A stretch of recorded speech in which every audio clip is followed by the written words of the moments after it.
దేవుని స్తోత్రం. దేవుని వాక్యం నుండి మన ధ్యానాంశంగా యోహాను రాసిన 3వ పత్రిక 9వ వచనాన్ని 10వ వచనాన్ని చూద్దాం. నేను సంఘమునకు ఒక సంగతి వ్రాసితిని, అయితే వారిలో ప్రధానత్వము కోరుచున్న దియోత్రెఫే మమ్మల్ని అంగీకరించలేదు. వాడు మమ్మల్ని గూర్చి చెడ్డ మాటలు వదలుచు అది చాలనట్టుగా సహోదరులను తానే చేర్చుకొనక వారిని చేర్చుకొన్న మనసు గల వారిని కూడా ఆటంకపరచుచు సంఘములో నుండి వారిని వెలివేయుచున్నాడు. అందుచేత నేను వచ్చినప్పుడు వాడు చేయుచున్న క్రియలను జ్ఞాపకము చేసుకుందును. చిన్న ప్రార్థన చేయడం. ప్రభు ఈ వాక్యమును మన వెనుకలో దీవించుగాక. ప్రేమపూర్ణుడైన మా ప్రియ పరలోక తండ్రి, కృపా సత్య సంపూర్ణుడా, సర్వశక్తిమంతుడా, సర్వాధిపతి, నమ్మదగిన నీ పరిశుద్ధ ఘనమైన నామములో నీకే వందన స్తోత్రాలు స్తుతులు చెల్లిస్తూ ప్రభా నిన్ను మహిమపరుస్తున్నాను. ఇంతవరకు మీరు మాకు తోడుగా ఉండి మరి ముందుగా పాటల ద్వారా నిన్ను మహిమపరచడానికి, నిన్ను స్తుతించడానికి నీవు మాకు అనుగ్రహించిన గొప్ప ధన్యతను బట్టి వందనాలు. ఓ ప్రభా, నీ సన్నిధికి వచ్చిన మా ప్రియులు నీ బిడ్డలు ప్రభా, ప్రతి సహోదరుని బట్టి, యవనస్తులను బట్టి, సహోదరులను బట్టి, యవనస్తులను బట్టి నేను కనపరుస్తున్నాను. తండ్రి, నీ అపారమైన కృప చేత మా యొక్క ఉంచిన నీ వాక్య భాగమును ఆశీర్వదించి దీవించి నీ మాటలు ధ్యానిస్తుండగా నీ సహాయాన్ని, నీ మహాకృపను అనుగ్రహించండి. మీ సేవకులను మరుగు చేయండి. సంఘానికి రాసిన ఈ పత్రికలో నుండి కొన్ని సంగతులను మేము ధ్యానించడానికి ఆత్మదేవుడా సమృద్ధి అయిన నీ మాటలు అనుగ్రహించి మహిమను పొందుమని, మాతో మాట్లాడమని క్రీస్తునామములో అడుగుచున్నాం తండ్రి, ఆమేన్. దేవునికి స్తోత్రం. ప్రియులైన మీ అందరికీ మన ప్రభువును రక్షకుడునైన యేసుక్రీస్తు నామములో నా హృదయపూర్వకమైన వందనాలు తెలియజేస్తూ, ప్రభు మనకు అనుగ్రహించిన ఈ మంచి ఆరాధన సమయాన్ని బట్టి, ఈ అవకాశాన్ని బట్టి నేను ప్రభు నామాన్ని స్తుతిస్తూ ఉన్నాను. ఈ దిన ఆరాధనలో దేవుని వాక్యంలోని కొన్ని సంగతులను మనం ధ్యానం చేసుకుందాం. బైబిల్లో మనం చదివిన భాగంలో మొదటి మాటలు ఏమిటంటే, నేను సంఘమునకు ఒక సంగతి వ్రాసితిని. ఇది ఎవరు రాయబడిన పత్రిక? ఇది అంటే మీరు బాగా గుర్తించుకోవాలి. దేవుని మాటలని నేను చాలా జాగ్రత్తగా మీకు బోధిస్తాను. మీరు చాలా జాగ్రత్తగా కూడా వినాలి. ఎవరు రాశారండి? వ్యక్తిగతంగా వ్రాసింది కాదు ఇది. అంటే ఒక వ్యక్తికి వ్రాసింది కాదు. ఇది మనం గ్రహించుకోవాలి. రెండవది, ఎవరు రాశాడు? సంఘానికి రాశాడు. సంఘం అంటే మీ గతంలో ఒకసారి గుర్తు చేశారు. సంఘం అంటే ఏంటండి? సంఘం అంటే సంఘాలు చాలా ఉన్నాయి. కొంతమంది సంఘం అంటే మందిరం అనుకుంటారు. సంఘం అంటే మందిరం అనుకుంటారు. సంఘం అంటే మందిరం కాదు. మందిరం మందిరమే. సంఘం అంటే ఎవరంటే, క్రైస్తవ సంఘము అంటే ప్రభువైన యేసుక్రీస్తునందు విశ్వాసం వచ్చి రక్షణ అనుభవం కలిగి బాప్తిస్మము పొంది ఖచ్చితంగా ప్రభు సన్నిధికి వచ్చి ప్రభువును ఆరాధిస్తూ ప్రభు యొక్క శరీరంలోనూ ఆయన రక్తంలో పాలుభాగస్తులు అవుతూ ఆరాధన క్రమాన్ని జరిగిస్తూ దేవుని ఆరాధించు ఆయన ప్రజల్ని ఏమన్నారంటే సంఘము అన్నారు. ఏదో రోడ్లంట తిరిగి వచ్చి కూర్చుంటే సంఘం కాదు. ఎక్కడో రోడ్లంట తిరిగి అవకాశం వచ్చిన మాట దేవుడి మాట చిన్నవారు కూర్చున్న వాళ్ళ సంఘస్థులు అతని కూడా సంఘస్థులు కాదు. సంఘస్థులు అంటే ఆ సంఘస్థుడికి ఖచ్చితంగా రక్షణ అనుభవం, వినండి మాటలు, రక్షణ అనుభవం కలిగి ఉండాలి, పాప క్షమాపణ అనుభవం కలిగి ఉండాలి, ప్రభుత్వ సహవాసము కలిగి ఉండాలి, దేవుని వాక్యానుసారంగా దేవుని ఆరాధిస్తూ స్తుతిస్తూ ఆయన వాక్యంలో విధేయులవుతూ ప్రభు రక్తమాంసం పాలుభాగస్తులవుతూ అలాగే మన కష్టార్జనంలో 10వ భాగాలు దేవుడు చెల్లిస్తూ ఈ క్రమాలు ఉన్నాయే, ఇవన్నీ కూడా ఖచ్చితంగా నెరవేర్చే వాళ్ళే ఎవరన్నమాట? క్రైస్తవ విశ్వాస సంఘం అన్నమాట. సంఘము అన్న తర్వాత రక్షించబడిన తర్వాత మనం ఏమనుకుంటామంటే, రక్షించబడిన విశ్వాసుల్లో ఇక ఎలాంటి అభిప్రాయ భేదాలు కానీ సంఘ భేదాలు కానీ లేక వ్యక్తిగతంగా ఉన్నవాడు లేనివాడు అని భేదాలు కానీ ఏమి ఉండవు. అందరూ ఈక్వల్, సమానమే. అదే భావం ఎలా ఉంటుంది? అందరూ సమానమే. నేను రక్షించబడక పూర్వం లేక రక్షించబడిన ఆరంభంలో నేను అలాగే అనుకున్నవాడిని. సంఘం అంటే సహోదరులంటే ఇక అంతా ఒకటే అని. కానీ దేవుని సేవకు వచ్చిన తర్వాత కొన్ని ప్రాంతాలకు వెళ్ళినప్పుడు కొన్ని నష్టాలు కూడా అనుభవించాను. ఏమంటారు? సంఘం అంటే ఇది విశ్వాసుల పరిశుద్ధుల సంఘం అని కాకుండా సంఘంలోకి వచ్చినప్పటికీ నానా రకాల వ్యక్తులు ఉంటారు, వ్యక్తిత్వాలు ఉంటాయి. అంటే మనుషుల్లో కూడా ఎవరి వ్యక్తిత్వం వాళ్ళు ఉంటారు. నేను ఇలా ఉంటానండి అంటాను, నేనే అంటాను, నా పద్ధతి ఇంతే, నా పద్ధతులు ఉంటాయి అంటాను. అలాగే అనుకున్నప్పుడు చాలామంది ఉంటారు కదా, నా పద్ధతి ఇలాంటిది అని. చాలామంది ప్రవర్తనలో డిఫరెంట్ ఉంటుంది, మాటలో తేడా ఉంటుంది. ఈ తేడాలు కాకుండా సంఘం అన్న తర్వాత సంఘంలోకి ప్రతి వ్యక్తి ఆహ్వానించాడే కదండి. ప్రతి వ్యక్తి విగ్రహాలది కూడా అయింటే అతని విగ్రహాలను విడిచిపెట్టేసి రక్షణ మార్గంలోకి వస్తాడు. ఇక్కడ కులము సంఘంలో ఏముందంటే కులము ఉండదు. తర్వాత ఎక్కువ తక్కువ భేదాలు కూడా ఉండవు. మనం సహోదరుడు, మా సహోదరుడు ఉన్నారనుకోండి. కొన్ని చోట్ల చూస్తాను, దైవ సేవకుడు ఒక గృహానికి వెళితే, నేను ఒక చోటకు వెళ్ళాను, గృహానికి వెళ్తే దైవ సేవకుడు కూర్చుంటే భార్య భర్తలు గుమ్మం దగ్గర నిలబడి ఉన్నారు. వినండి, ఆ ఇంటి గల భార్య భర్త ఏం చేసి గుమ్మం దగ్గర ఈ పక్క ఒకడు ఆ పక్క ఒకడు ఆనుకుని ఆ దైవ సేవకుడితో మాట్లాడుతున్నాడు. ఆయన కుర్చీలో కూర్చున్నాడు ఆయన. అయితే నేను అదే సమయం వాళ్ళ ఇంటికి వెళ్ళాను. అదే సమయంలో వెళ్ళినప్పుడు నేను పాస్టర్ గారు కాబట్టి వాళ్ళు ఏమంటే అక్కడ కూర్చోండి, ఆయన పక్కన కుర్చీలో పాస్టర్ గారి పక్కన కూర్చొని నేను ఆయన చాలా పెద్ద లేదు కూర్చోండి. వీళ్ళని నేను ఉండబట్టలేక నాకున్న అలవాటు ప్రకారం కూర్చోండి, మీరు కూర్చోండి అన్నాను.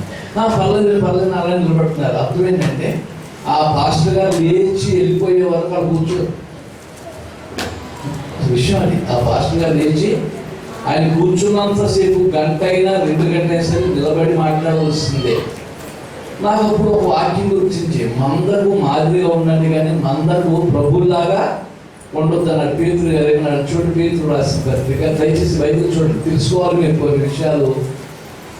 దైవ సేవకులు అంటే ఎలా ప్రేమగా ఉంటారో దాన్ని మనం అలుసుగానో ఇంకో విధంగా తీసుకోకూడదు. బైబిల్ ఏం చెప్తుందంటే, దేవుని వాక్యాన్ని గమనిద్దాం మనం. 3వ వచనం చూడండి. మీకు అంటే 5వ అధ్యాయము 3వ వచనం, మీకు అప్పగింపబడిన వారి పైన ఆ ప్రభువులైనట్లుండగా మందకు మాదిరులుగా ఉండండి. ఎలా ఉంటుందనండి యేసు ప్రభువా? మీకు అప్పగింపబడిన విశ్వాసులు ఉన్నారే, సంఘస్థులు ఉన్నారే, ఆ సంఘస్థుల దగ్గర మీరు ఎలా ఉండకూడదు? ప్రభువులాగా ఉండకూడదు. మేము ఇది పెద్ద అధికారులము, అయ్యగారులము, ప్రభువులు. అందుకని నేను అయ్యగారు అనే పదాన్ని ఒప్పుకోని. బైబిల్లో లేదు, అయ్యగారు అనే పదాలు లేవు. యేసు ప్రభువు సొంత శిష్యులతో సహా ఏమన్నాడంటే, మనందరము అన్నదమ్ములు, సహోదరులు అన్నాడు అన్నమాట. కాబట్టి సంఘంలో వచ్చినప్పుడు ఒకరు ఎక్కువ ఒకరు తక్కువ కాదు. ఎలా ఉండాలి? సొంత అన్నదమ్ముళ్ళ ఉండాలి. అంటే అర్థమైతే అక్క చెల్లెల్లా ఉండాలని. ఆడవాళ్ళు ఎలా ఉండాలంటే అక్క చెల్లెల్లా ఉండాలి, సహోదరులైతే సొంత అన్నదమ్ముళ్ళ ఉండాలి అనేది ప్రభు నాకు మొదటి నుంచి నేర్పిన ఈ యొక్క కృష్ణా జిల్లాలో అలవాటు ఏంటంటే దైవ సేవకుల్ని అయ్యగారు అని పిలవడం ఒక అలవాటు ఉంది. కానీ అసలైన శిశులైన పదం ఏంటంటే అన్న అనుకోవచ్చు, అనొచ్చు. భగత్ సింగ్ గారు కూడా అలాగే పిలువబడ్డారు. ఆ సహవాసంలో సేవకులు కూడా ఇప్పటికీ ఏమని పిలువబడుతున్నారు? అన్న అని పిలువబడుతూ ఉన్నారు. అయ్యగారు అని ఎక్కడి నుంచి LEF నుంచి వచ్చిందనమాట. అయ్యగారు అంటే ఇక ఆయన కూర్చుంటే నిలబడతారు అనమాట. కానీ ప్రభు ఏమంటాడు? మీరు ప్రభులా ఉండొద్దు, మందకు మాదిరిగా. అంటే అంత ఆ విధంగా ఆ మెయింటైన్ చేసేవాళ్ళు కొంతమంది ఉన్నారు, లేరుకోవాలి. కొంతమంది అలా మెయింటైన్ చేస్తున్నారు, ఇప్పటికీ చేస్తూ ఉన్నారు అన్నమాట. అయితే ఇలాంటి ఎక్కువ తక్కువ అనే భేదాలు. రెండవది కులము. ఏమండి? కులం. నేను ఎక్కడ వెళ్ళినప్పుడు ఎవరితో మాట్లాడిన మీ సంఘంలో అంతా వీళ్ళ వాళ్ళ అని కొంతమంది అడుగుతారు. అసలు నాకు అలా లెక్క వేసుకోనండి. దాదాపు అందరినీ నా సహోదరుగా సొంత తమ్ముళ్ళ చూస్తాను. నాకంటే పెద్దవాడి తమ్ముడు అంటా, చిన్నవాడి తమ్ముడు అంటాను.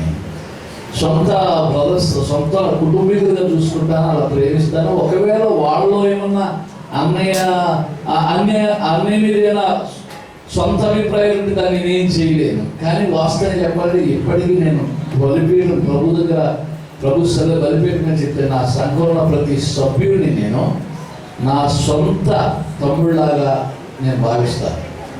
బలిపీఠం ఏ భేదాన్ని నేను కలపరచు. వాళ్ళ కులంతో వాళ్ళ బంధువులతో నాకు పర్లేదు. నీ ఆత్మ నాకు ముఖ్యం. అక్కడ నీ ఆత్మకు కాపరిగా దేవుడిని ఏర్పాటు చేశాడు. ఇది కాచుకోవాల్సిన బాధ్యత నాకు ఉంది. నువ్వు పనికి వెళ్ళకపోతే అడుగుతాను, తినకపోతే అడుగుతాను, నీకు ఆరోగ్యం అంటే ప్రార్థన చేస్తాను. నువ్వు ఒక వారం కనిపించకపోతే నేను గురించి అది తీసుకుంటాను. నేను ఎవరిని? కాపరిని. కులాలు లేవు ఇక్కడ. ఉన్నాయండి? కులం లేదు. అట్లా కొంతమంది స్వార్థపరులు ఏం చేస్తారంటే కుల ఫీలింగ్లు కూడా సంఘాలు తీసుకొస్తారు. అదే కుల ఫీలింగ్లు కూడా సంఘాల్లో తీసుకొస్తారు. అది చాలా తప్పు అన్నమాట, పాపం అది. మనము ఒకే రక్తంలో కడగబడి ఒక రక్తంలో కొనబడి ఒకే రక్షణ మార్గంలో మనము జీవిస్తున్నప్పుడు మనకేం లేదు?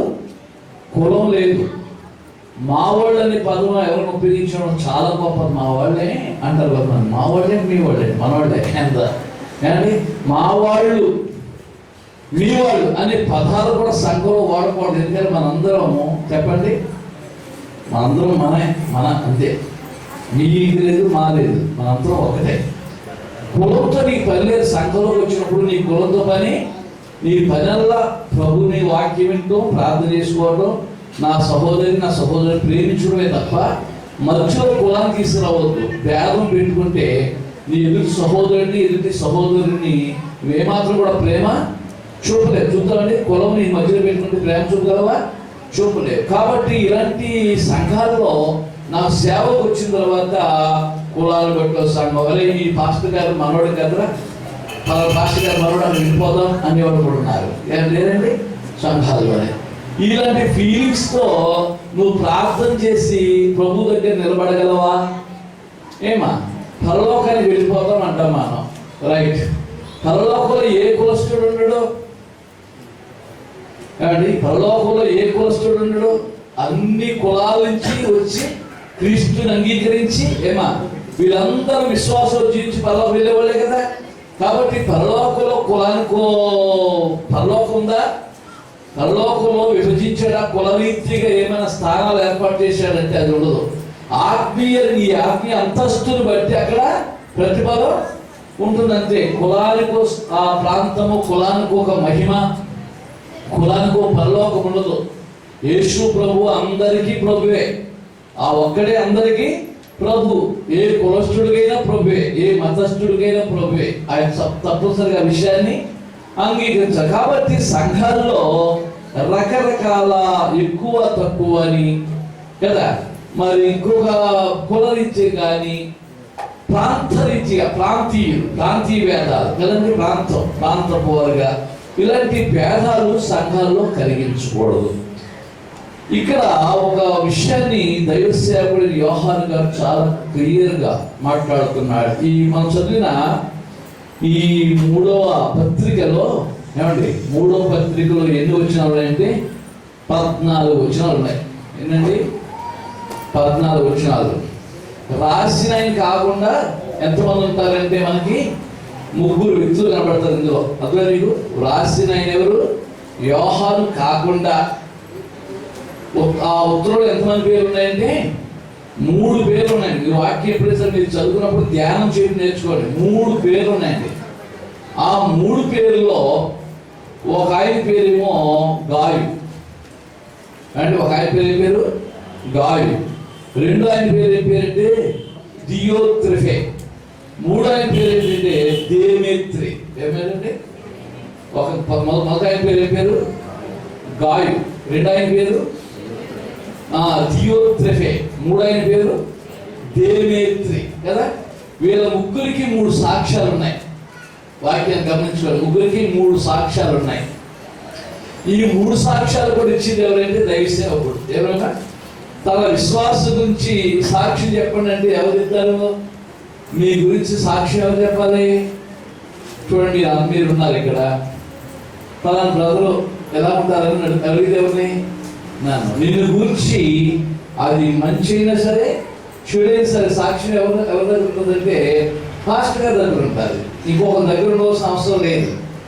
నువ్వు ఎవరినో వినిపించడానికి ప్రయత్నం చేయాల్సిన నీ సాక్ష్యం ఎవరి దగ్గర ఉంటుందంటే దైవ సేవకుడి దగ్గర ఉంటుంది. ఇప్పుడు నా పిల్లలు ఎలాంటి వారంటే నేనే చెప్తాను.